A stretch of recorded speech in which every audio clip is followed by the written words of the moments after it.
Okay. Before I start this, how many Norwegians are in the room? Okay. Leave. So, does anybody know why? Does anybody know why the Norwegian Navy started putting barcodes on the side of the ships? Just thinking Scandinavian.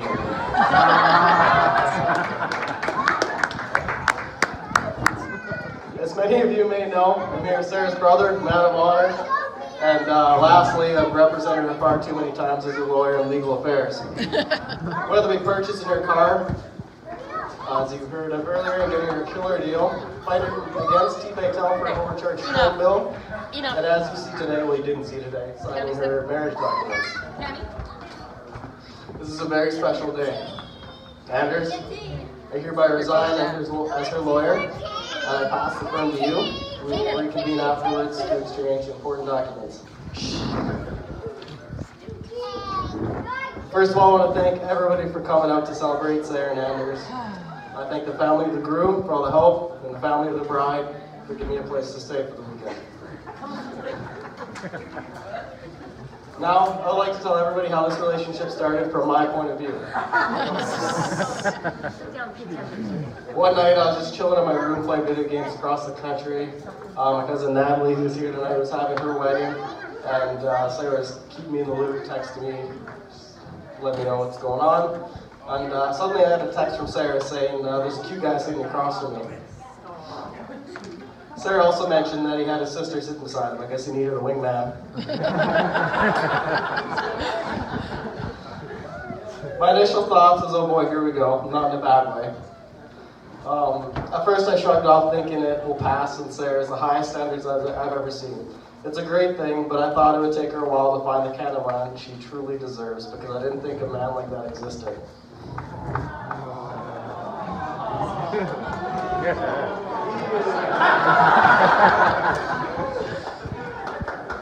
I ended up going to bed and woke up to something I didn't know how to respond to. There was a text from Sarah saying she was making out with somebody. Which I thought was strange, since she told me she wasn't going to kiss anybody until the day she got married. My entire life, she was also the person who would get visibly angry at me if I was ever holding a girl's hand. Yes. No PDA. She was making out with him the first day she met him. Way to go, Anders!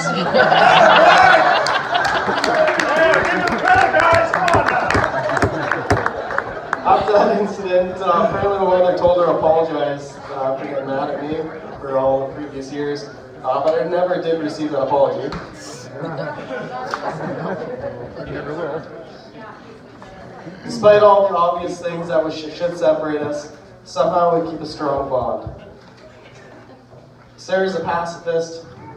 I joined the army. Fuel to the fire, right? Somehow we keep a strong bond. Sarah has the biggest heart I've ever seen, and she's the most supportive person in my life, no matter what I'm doing. That isn't a shot at my parents. She'd always come chat with me while I was in the penalty box at hockey. She would film every game I played in hopes of producing my hit parade video of all my best hits. And she would watch all my football games at Fort Francis. But most impressively, in the Winnipeg Blue Bombers Stadium for a playoff game, on the game film, you can hear her scream over everybody else in the stadium when I scored a touchdown. There's probably 1,000 people there because they're filing for the next game, and you can hear her scream over everybody. And she would always travel anywhere I've ever been. Whether it's been went up to college in Thunder Bay, she came and see me. In Halifax, training for the military, she came. And in Borden, she came to visit me there as well. The most significant thing I remember growing up is the time in high school when I got suspended for being a classic dumb teenager. Sarah came to my room when she got home from work with a Bible and sat down. I was a little high on emotions, and she said, you know I love you, right? And she didn't know what I did, so I told her what I did. And without hesitation, she opened her Bible to the exact specific page she needed and started reading a Bible verse, and that's when I gave her the nickname Machine Gun Bible. She's always loaded and ready.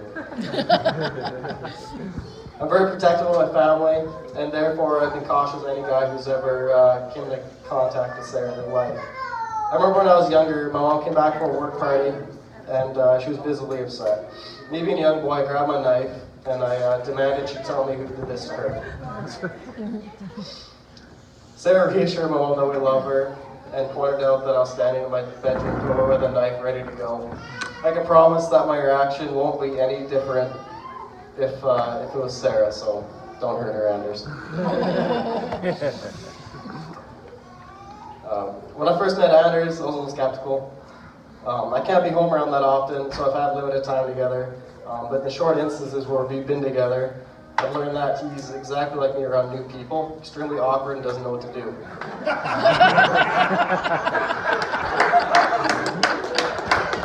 I remember a story that my parents told me, and I guess one of the first few times I came over to our house, he was just standing at the doorway awkwardly for like 10-15 minutes, and my dad finally said, "You can come sit down, you know."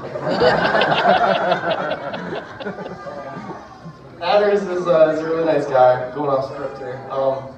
I've never had a bad experience with him. He seems like an incredibly nice, easygoing guy, and I mean this in the best way possible, but you cried before your mom for the dance, so you're as soft as the toilet paper that's sold out at Walmart.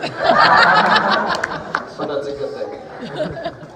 And when we were at the bachelor party on Friday, we went out on the lake snow machining and shooting guns.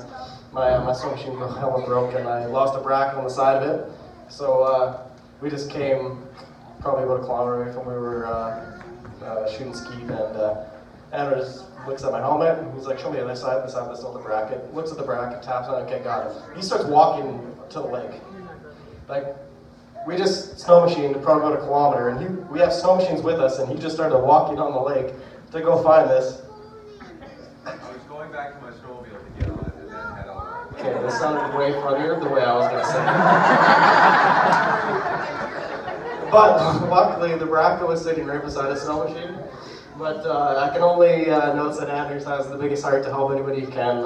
Ever since Sarah and him, they got together. Anytime I come home, they've always made a point to come pick me up from the airport when I fly in. One thing I know for sure is that Anders takes care of Sarah, whether it's having a fun afternoon, taking us go-karting before my flight home, or encouraging her to take the winter off to riding. Anders is a good man, and I know he brings the best out in her. I'm happy to welcome you to the family, but after 21 years of living with her, good luck.